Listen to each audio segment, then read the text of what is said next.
yan, Baby P? Ano ginagawa mo? Bira nagdi-display ka ng mga shoes? Pangarap mo bang maging sales lady?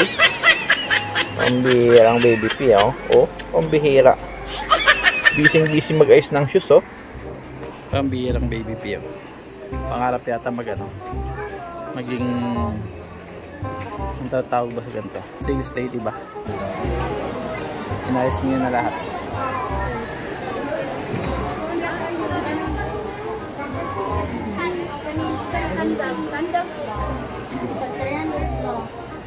Pambira Baby P, pinag-aaral ka namin para maging maganda yung buhay mo sa mga susunod na taon, sa kinabukasan mo. Pero hindi naman namin sinabing mag-sales lady ka, pambihira, oh.